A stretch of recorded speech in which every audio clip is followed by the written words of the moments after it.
अस्सलाम वालेकुम वरहमतुल्लाहि वबरकातुहू औज़ु बिल्लाहि मिनश शैतानिर रजीम बिस्मिल्लाहिर रहमानिर रहीम శాపగ్రస్తుడైన సైతాన్ బారి నుంచి సృష్టికర్త అయిన అల్లాహ్ రక్షణ అల్లాహ్ సహాయాన్ని రక్షణ వేడుకుంటూ ఉన్నాను ఆమీన్. అల్లాహ్ ప్రవక్త ముహమ్మద్ సల్లల్లాహు అలైహి వసల్లం గారిపైన శాంతి సుఖాలు కురిపించండి వల్ల ఆమీన్. ఖురాన్లోని 38వ సూర సాద్ సూర అవతరణ మక్కాలో ఆయతులు 88. అపార కరుణామయుడు పరమ కృపాశీలుడైన అల్లాహ్ పేరుతో ప్రారంభం. మొదటి వాక్యం నుంచి అరబ్బీలో ఉన్న సూరాని తెలుగులో దాని యొక్క అర్థం ఉన్నట్లుగా. సాద్ హితబోధతో నిండిన ఖురాన్ సాక్షిగా. అసలు ఈ తిరస్కారులు అహంకారానికి మొండితనానికి లోనై ఉన్నారు. మేము వారికి మునుపు కూడా ఎన్నో సముదాయాలను జాతులను చరిత్రలను సర్వనాశనం చేశాము. మరి వారు ఆఖరి క్షణాలలో కేకలు పెట్టారు, కానీ అది వారు తప్పించుకునే సమయం కాదు కదా. తమ వద్దకు హెచ్చరించేవాడు ఒకడు స్వయంగా తమలో నుంచే వచ్చాడే అని వారు ఆశ్చర్యపోయారు. ఇతడొక మాంత్రికుడు, అబద్ధాల కోరు అని అవిశ్వాసులు అన్నారు. వారింకా ఇలా అన్నారు, ఏమిటి ఇతగాడు ఇంతమంది దేవుళ్లను ఒకే ఆరాధ్య దైవంగా చేసేశాడా? నిజంగా ఇది వింతగా ఉందే.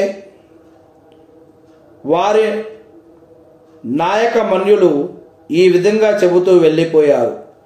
పదండ్రా, మీరు మీ దేవుళ్ళ పైనే గట్టిగా నిలబడండి. నిశ్చయంగా ఈ మాటలో మీకు వ్యతిరేకంగా ఏదో మర్మం ఉంది. ఈ విషయాన్ని మేము వెనుకటి ధర్మంలో కూడా వినలేదు. ఇదొక కల్పిత విషయం తప్ప మరేమీ కాదు. ఏమిటి, మనందరిలో కేవలం అతనొక్కడిపైనే దైవవాణి అవతరించిందా? అసలు విషయం ఏమిటంటే, వారు నా యొక్క సందేశం వహీ విషయంలో సంశయానికి లోనయ్యారు. అది కాదు, ఇంతవరకు వారసలు నా యొక్క శిక్ష ఇంకా రుచి చూడలేదు.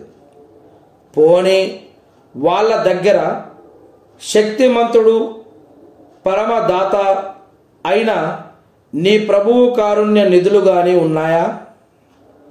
లేదా భూమి ఆకాశాల వాటి మధ్యనున్న సమస్త వస్తువులపై అధికారం గాని వారి సొంతమైపోయిందా?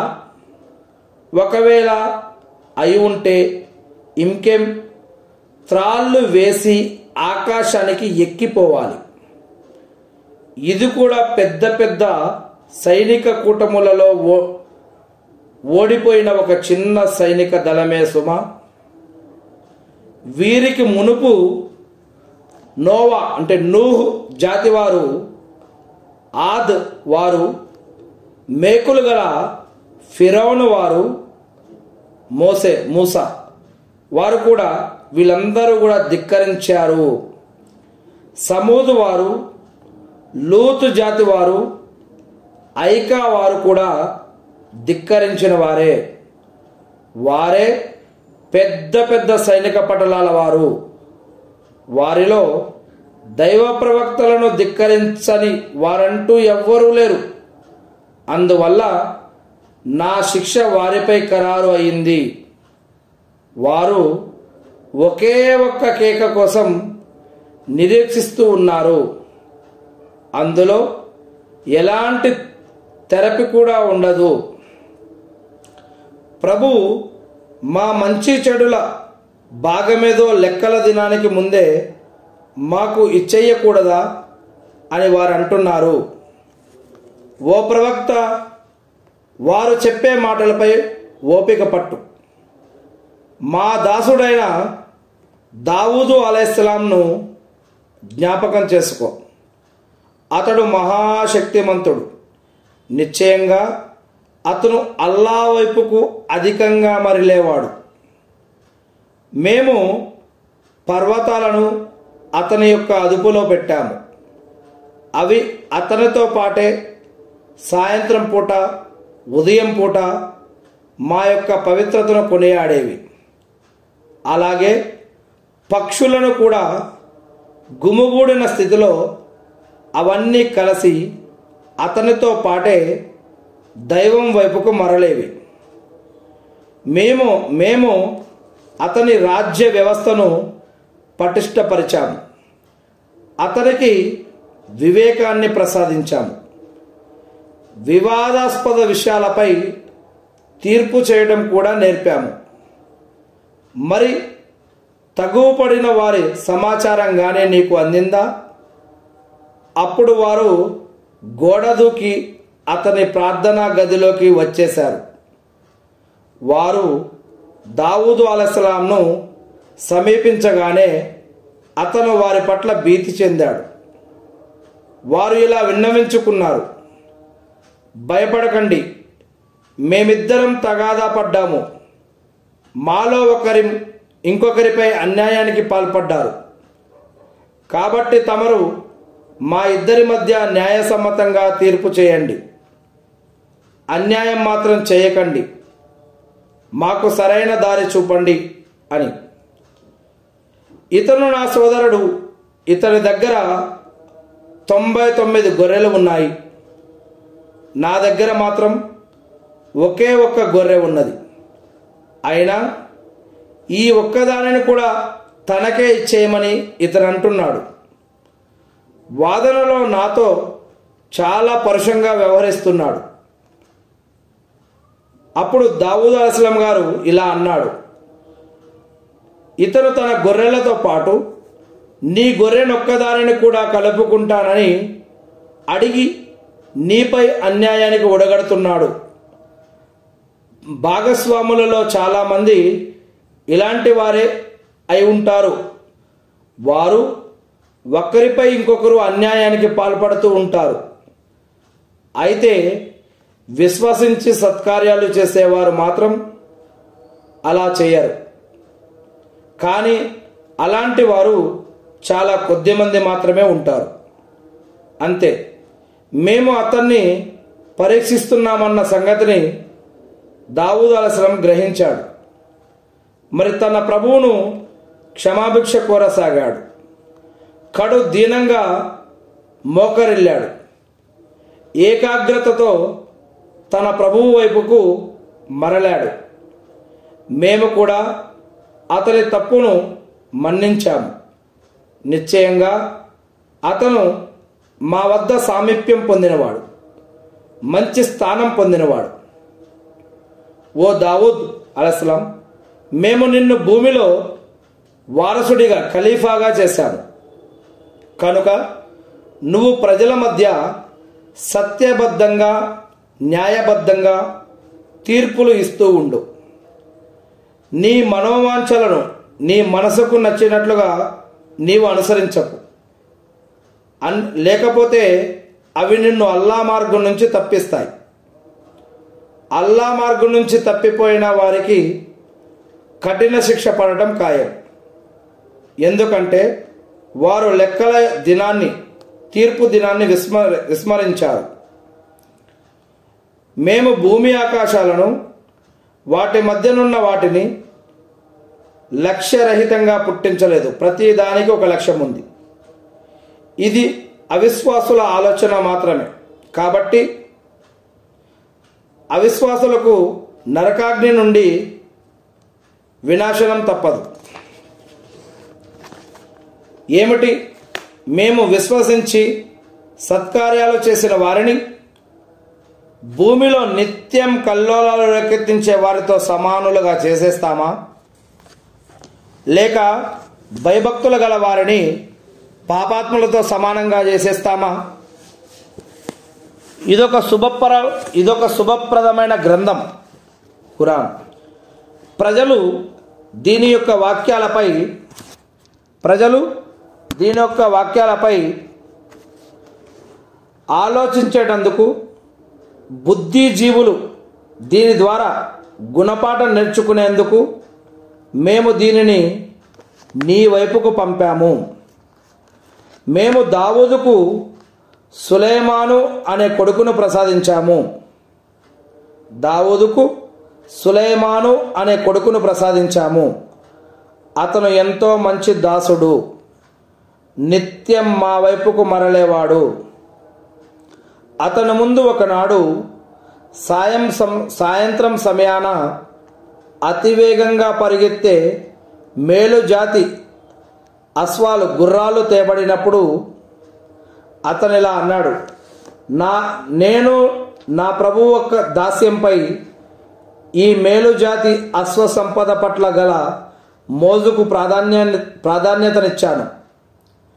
ఈలోగా సూర్యుడు తెరచాటుకు వెళ్ళిపోయాడు.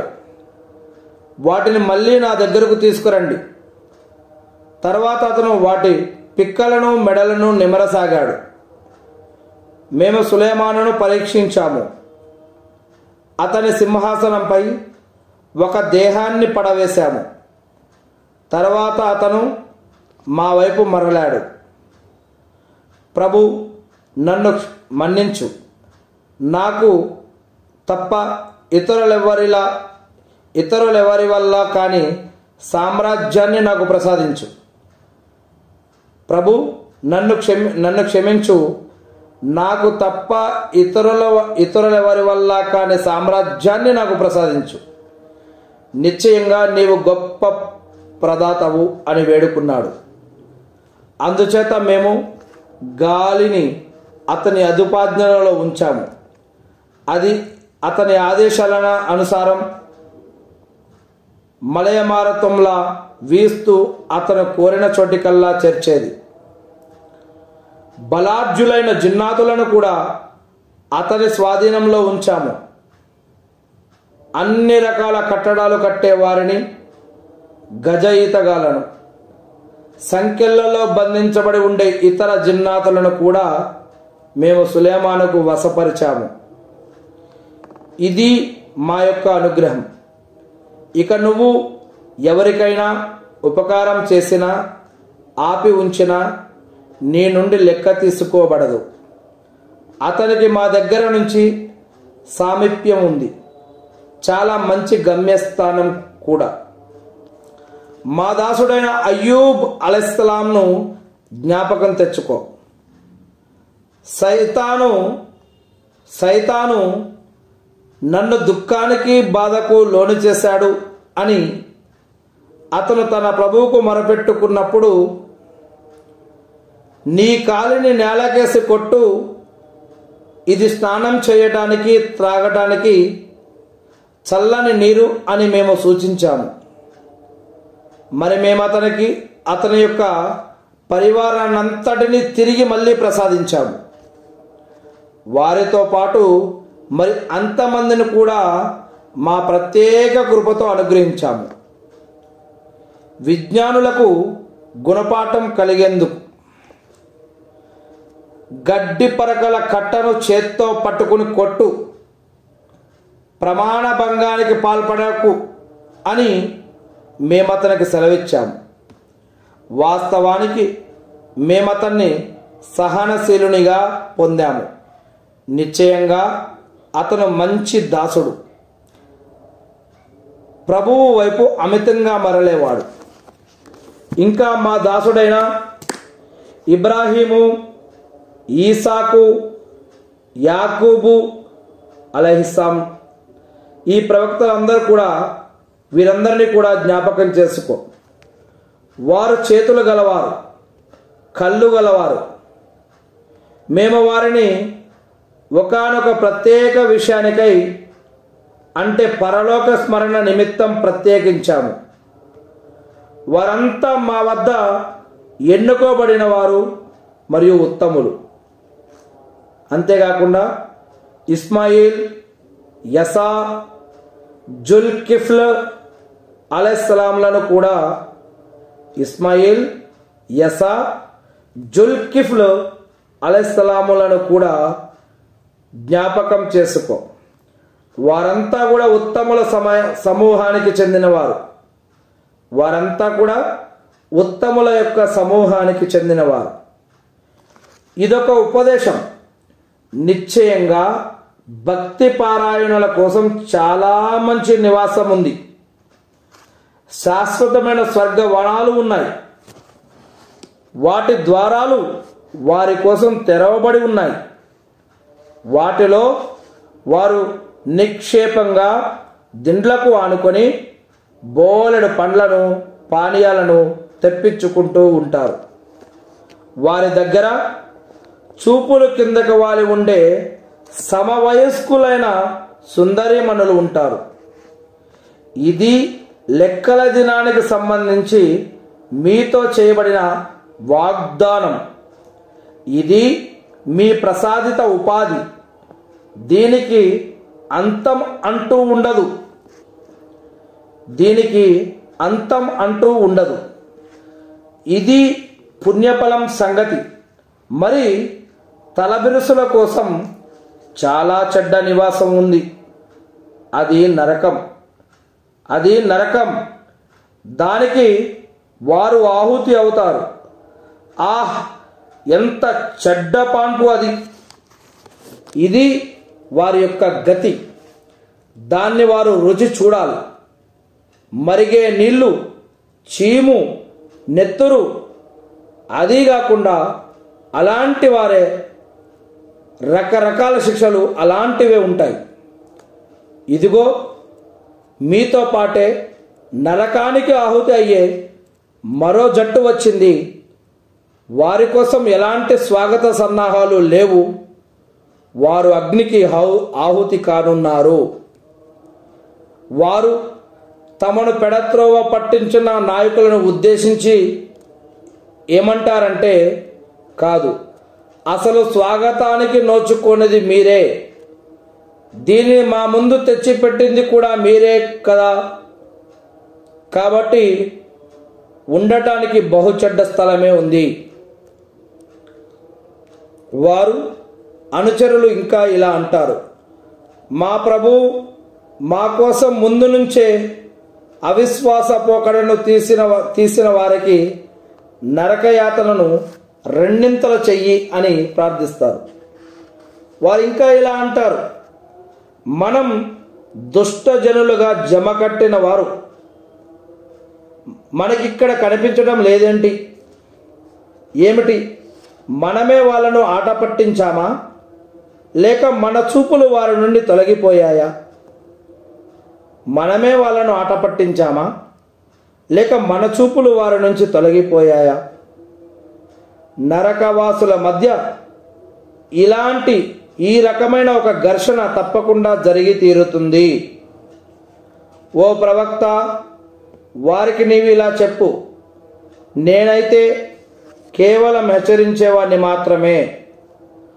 ఒక్కడు తిరుగులేని వాడైన అల్లా తప్ప మరో ఆరాధ్యుడు లేడు.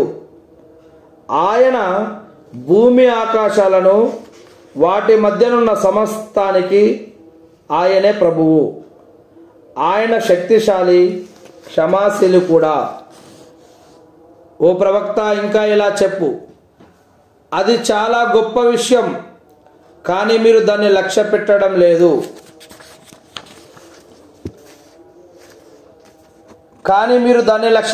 లేదు. ఊర్ధ్వ లోక సదస్సులో తలెత్తిన వివాదం గురించి నాకేమీ తెలియదు. నేను స్పష్టంగా కేవలం హెచ్చరించేవాడిని మాత్రమే అన్న సందేశమే నా వద్దకు వస్తుంది. నీ ప్రభువు దైవదూతలతో, నేను మట్టితో ఒక మనిషిని సృష్టించబోతున్నాను అని అన్నాడు. అల్లా నీ ప్రభువు దైవదూతలతోటి ఇలా అన్నాడు, నేను మట్టితో ఒక మనిషిని సృష్టించబోతున్నాను అని అన్నాడు. నేను అతన్ని సంపూర్ణంగా తీర్చిదిద్ది అతనిలో నా యొక్క ఆత్మను ఊదినప్పుడు మీరంతా అతనికి సాష్టాంగ ప్రణామం చేయాలి అన్నాడు. అప్పుడు దైవదూతలంతా మొట్టమొదటి మానవుడు మరియు ప్రవక్త అయినటువంటి ఆదాం అలైహిస్సలాం గారికి దైవదూతలంతా అల్లా యొక్క ఆజ్ఞ ప్రకారం సాష్టాంగ పడ్డారు. ఇబ్లీసు తప్ప, జిన్ను వర్గానికి సంబంధించినటువంటి ఇబ్లీసు తప్ప, అతను మాత్రం సాష్టాంగపడలేదు. వాడు గర్వం ప్రదర్శించి తిరస్కారుల కోవలో చేరాడు. ఓ ఇబ్లీస్, నేను నా స్వహస్తాలతో సృష్టించిన వాని ముందు సాష్టాంగపడకుండా ఏ విషయం నిన్ను ఆపింది? నువ్వు గర్వపడుతున్నావా, లేక నువ్వు ఉన్నత శ్రేణికి చెందినవాడివా అని అల్లా అడిగితే, నేను అతని కంటే గనుడను, ఎందుకంటే నీవు నన్ను అగ్నితో సృష్టించావు, అతన్నేమో మట్టితో సృష్టించావు అని ఆ యొక్క జిన్ను వర్గానికి సంబంధించినటువంటి ఇబ్లీస్ సమాధానం ఇచ్చాడు.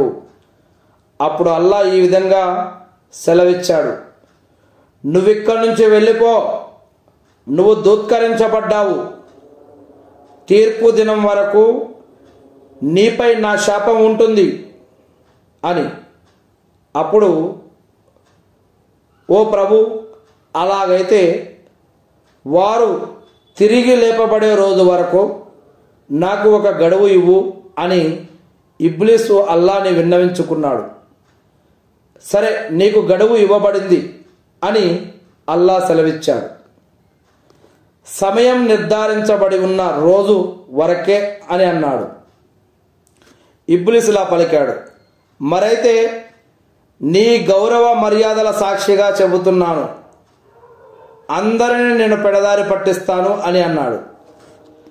ఎంపిక కాబడిన కొంతమంది నీ యొక్క దాసులను తప్ప అని కూడా అన్నాడు. అప్పుడు అల్లా, సరే, సత్యం మాత్రం ఇదే, నేను సత్యమే పలుకుతాను అని అల్లా అన్నాడు. అదేమిటంటే, నీతోనూ నిన్ను అనుసరించే వారందరితోనూ